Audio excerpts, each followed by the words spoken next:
Sa panahon ngayon, hindi sapat ang manual budgeting para makamit ang tunay na financial freedom.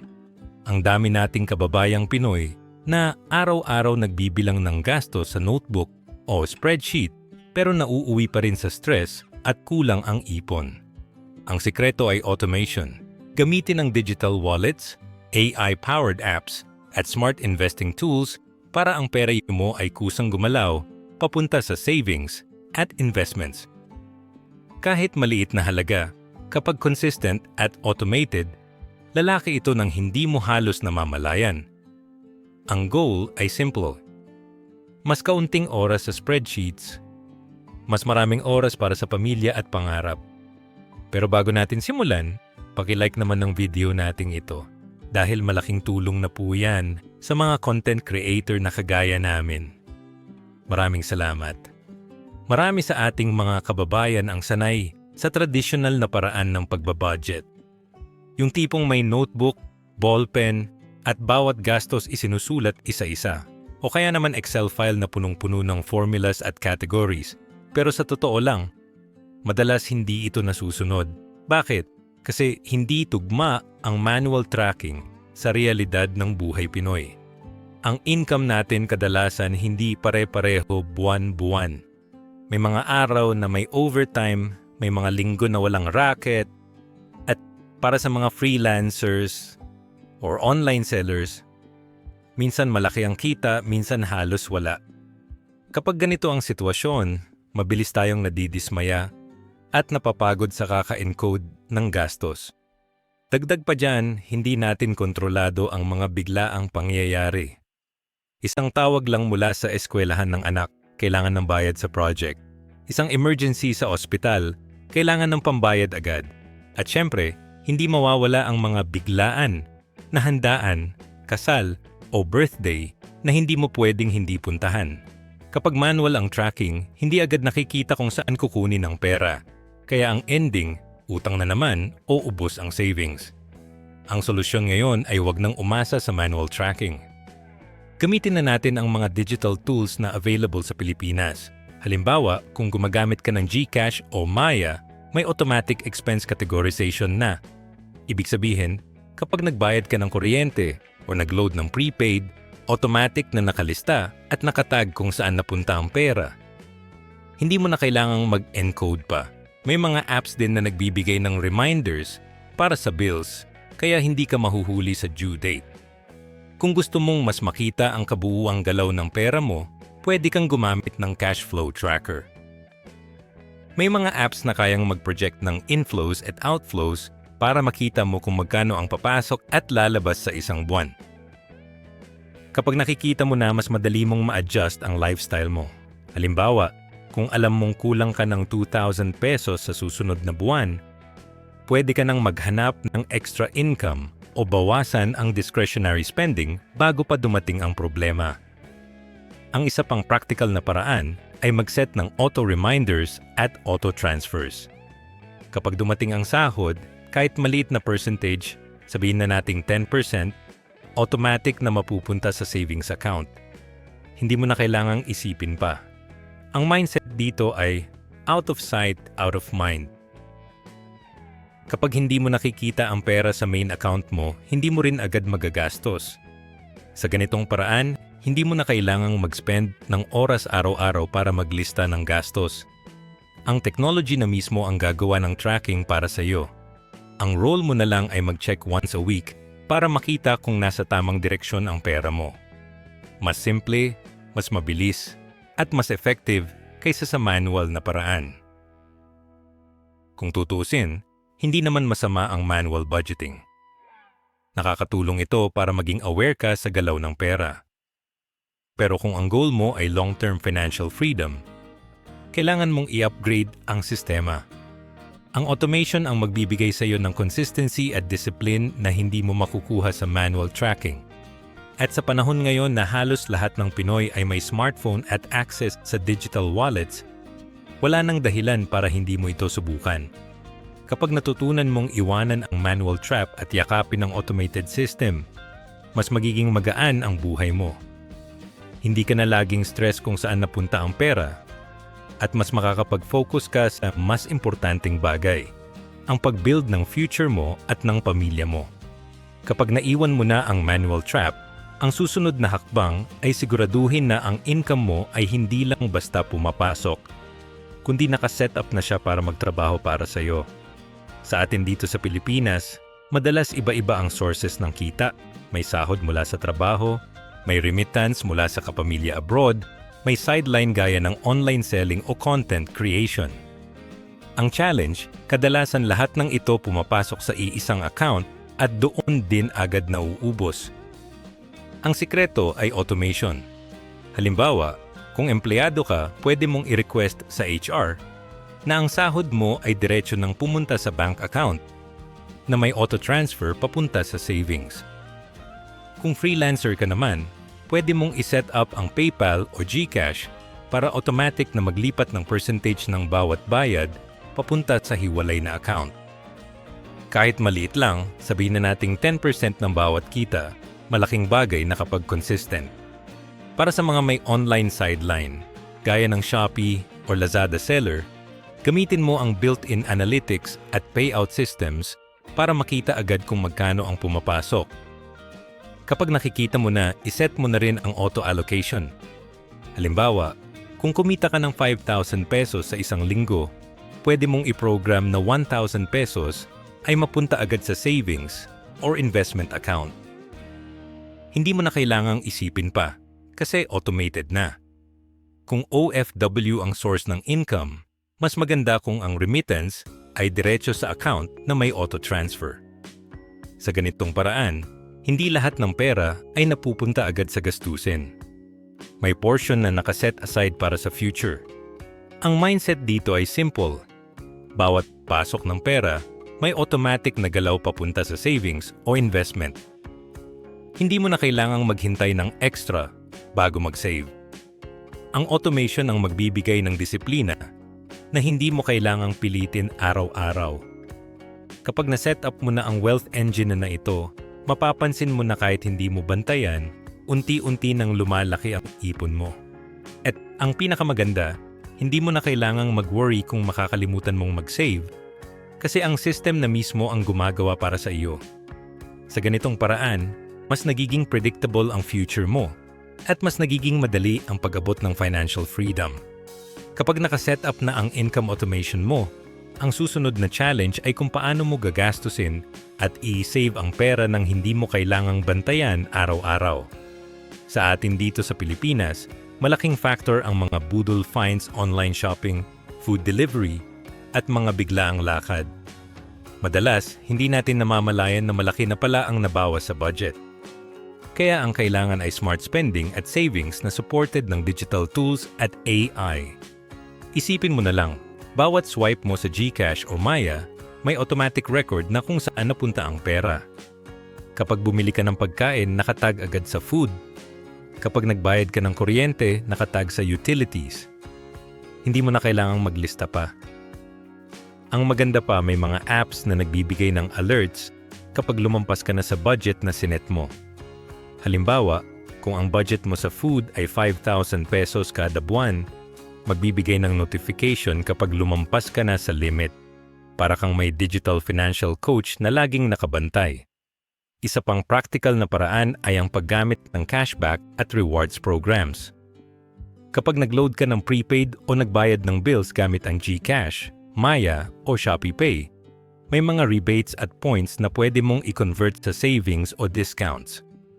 Ang mindset dito ay simple. Kung gagastos ka rin lang, siguraduhin mong may balik na value. Pero ang pinaka-importante ay ang pay yourself first. Ibig sabihin, bago ka gumastos para sa iba, siguraduhin mo munang may napunta sa savings or investment. Pwede mong iset ang auto-transfer na 5% or 10% ng sahod mo papunta sa hiwalay na account. Kapag automatic na, hindi mo na kailangang isipin pa. Ang natitirang pera na lang ang gagastusin mo para sa daily needs. Siyempre, hindi mawawala ang cultural reality ng Pinoy, yung mga gastos para sa pakikisama. May birthday, may kasal, may handaan. Ang tip dito ay mag-set ng social fund. Halimbawa, 1,000 pesos kada buwan na nakalaan lang para sa ganitong events. Kapag may biglaang handaan, hindi na mababawasan ng savings mo kasi may nakalaan na. Kapag nasanay ka sa ganitong sistema, mapapansin mo na hindi mo na kailangang bantayan ang bawat piso. Ang digital tools at AI na mismo ang nag-o-organize ng pera mo. Ang role mo na lang ay mag-check once a week para siguraduhin na nasa tamang direksyon ang spending at savings. Sa ganitong paraan, hindi ka na-stress sa spreadsheet at mas nakakapag-focus ka sa mas importanteng bagay, ang pag-build ng future mo at ng pamilya mo. Kapag naayos mo na ang spending at savings automation, ang susunod na hakbang ay kung paano palaguin ang pera mo nang halos wala kang ginagawa. Dito pumapasok ang investing. Marami sa ating mga kababayan ang naniniwala na ang investing ay para lang sa mayayaman. Pero sa panahon ngayon, accessible na siya kahit sa maliit na halaga. Ang kailangan lang ay tamang mindset at tamang sistema.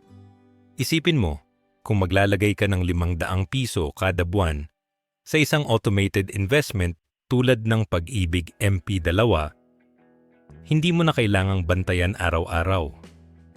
Ang pera mo ay kikita ng dividends na mas mataas kaysa sa regular na savings account.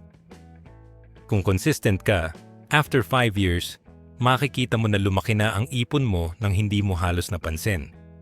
Bukod sa government programs, meron na ring mga digital platforms gaya ng GCash G-Invest, Seedbox, at COL Financial. Dito, pwede kang mag-set ng auto-contribution. Halimbawa, 1,000 pesos kada buwan papunta sa mutual fund o ETF. Kapag nakaset na, automatic na siyang ibabawas sa account mo at ilalagay sa investment. Hindi mo na kailangang mag-isip kung kailan ka maglalagay kasi ang system na mismo ang gumagawa. Ang maganda pa, may mga AI portfolio recommenders na tumutulong pumili ng tamang investment base sa risk tolerance mo. Kung conservative ka, pwede kang pumili ng low-risk bonds o government funds. Kung medyo aggressive ka, pwede kang mag-explore ng equity funds. Ang mahalaga, hindi mo na kailangang maging expert para makapagsimula. Ang sikreto dito ay consistency. Kahit maliit lang ang halaga, kapag tuloy-tuloy at automated, lalaki siya dahil sa compounding. Isipin mo, kung mag-invest ka ng 1,000 pesos kada buwan sa loob ng 10 years at kumikita ng average na 10% kada taon, pwede kang umabot ng higit sa 150,000 pesos. At kung itutuloy mo pa, mas malaki pa ang magiging resulta. Kapag nasanay ka sa ganitong sistema, mapapansin mo na unti-unti kang lumalapit sa millionaire status. Hindi dahil sa biglaan o swerte, kundi dahil sa disiplina at automation. Ang role mo na lang ay mag-check paminsan-minsan para siguraduhin na nasa tamang direksyon ng investments mo. Sa ganitong paraan, hindi ka na-stress sa pag-monitor at mas nakakapag-focus ka sa mas mahalagang bagay, ang pag-enjoy sa buhay habang lumalaki ang pera mo sa background. Kapag nasimulan mo na ang investing journey, ang pinaka-rewarding na bahagi ay ang lifestyle na dulot ng financial freedom. Para sa maraming Pilipino, ang tunay na kalayaan sa pera ay hindi lang tungkol sa malaking bank account, kundi yung peace of mind na hindi ka na laging nag-aalala kung sapat ba ang pera para sa bills, tuition, or emergencies. Ang unang hakbang dito ay tukuyin ang tinatawag na freedom number. Ito ang halaga ng passive income na kailangan mo buwan-buwan para matustusan ang essentials: kuryente, tubig, pagkain, renta o amortization, at iba pang basic needs. Halimbawa, kung ang monthly gastos mo ay 20,000 pesos, ang goal mo ay magkaroon ng automated income na kaya nang mag-cover ng halagang iyon. Kapag naabot mo na, ibig sabihin, hindi mo na kailangang magtrabaho ng sobra para lang mabuhay. Kapag nakasetup na ang automation sa savings at investments, unti-unti mong mararamdaman na mas magaan ang buhay. Hindi mo na kailangang magbabad sa spreadsheets o maglista ng bawat piso. Ang system na mismo ang gumagawa ng tracking, saving, at investing para sa iyo. Ang role mo na lang ay mag-monitor paminsan-minsan at mag-adjust kung kailangan. Ang freedom lifestyle ay hindi rin nangangahulugan ng luho. Ang ibig sabihin nito ay values-based spending. Ibig sabihin, inuuna mo ang gastos sa mga bagay na tunay na mahalaga. Education ng anak, health ng pamilya, at experiences na nagbibigay ng bonding at saya. Kapag may extra, pwede mong i-allocate sa travel, hobbies, o kahit simpleng family outing. Ang mahalaga, hindi ka na-stress kung saan kukunin ang pera. Isa pang practical na tip ay mag-celebrate ng milestones. Kapag naipon mo ang first 100,000 pesos, i-acknowledge mo ang achievement. Kapag nakabuo ka ng first passive income stream, i-celebrate mo rin. Ang mga maliliit na victories na ito ang magbibigay ng motivation para ipagpatuloy ang journey. Sa huli, ang financial freedom ay hindi lang tungkol sa pera. Ito ay tungkol sa oras at peace of mind. Kapag hindi ka na laging abala sa pag-compute ng budget, mas marami kang oras para sa pamilya, para sa sarili, at para sa mga pangarap mo. Ang automation ang susi para makalaya ka sa stress ng manual tracking at makapamuhay ng mas masaya, mas simple, at mas empowered. Sa dulo ng lahat ng ito, makikita natin na ang tunay na financial freedom ay hindi nakukuha sa endless spreadsheets o manual tracking, kundi sa tamang paggamit ng automation at digital tools na available na ngayon para sa bawat Pilipino. Kapag natutunan mong iset up ang income, spending, savings, at investing ng automated, mas nagiging predictable ang future mo at mas magaan ang araw-araw. Hindi mo na kailangang mag-worry kung saan napunta ang pera dahil ang system na mismo ang gumagawa ng trabaho. Ang resulta, mas maraming oras para sa pamilya, mas kaunting stress, at mas malapit sa pangarap. Paalala lang mga ka-daily. Kapag pinag-uusapan natin ang financial freedom, mahalagang tandaan na hindi ito instant at hindi rin ito nakukuha sa isang malaking hakbang lang. Ang automation ng pera ay isang proseso na kailangan ng consistency, disiplina, at tamang mindset. Kaya ang paalala ko sa lahat ng kababayan natin, huwag mong isipin na kailangan mo ng malaking halaga bago magsimula. Kahit 500 pesos lang kada buwan, kapag tuloy-tuloy at nakaset up sa automated savings or investment, lalaki ito sa paglipas ng panahon. Isa pang paalala, huwag mong hayaang ang emosyon ang magdikta ng gastos mo. Madalas tayong nadadala ng budol finds, flash sales, o bigla ang lakad. Kung hindi mo kontrolado ang impulse spending, mabilis mauubos ang ipon. Kaya siguraduhin na nakaset up ang auto-transfer bago ka pa gumastos. Ang prinsipyo ay simple. Unahin ang savings, saka na ang luho. Paalala rin na ang automation ay hindi ibig sabihin na wala ka ng pakialam. Kailangan mo pa ring mag-monitor kahit once a week para makita kung nasa tamang direksyon ang pera mo. Ang mga digital wallets at apps ay nagbibigay ng reports at alerts. Gamitin mo ito para maging aware. Huwag mo ring kalimutan ang cultural realities natin bilang Pinoy. May mga gastusin para sa pamilya, pakikisama, at emergencies. Kaya maglaan ng social fund at emergency fund para hindi masira ang savings plan mo. At higit sa lahat, paalala na ang financial freedom ay hindi lang tungkol sa pera. Ito ay tungkol sa peace of mind, oras para sa pamilya, at kakayahang magdesisyon nang hindi laging iniisip kung sapat ba ang budget.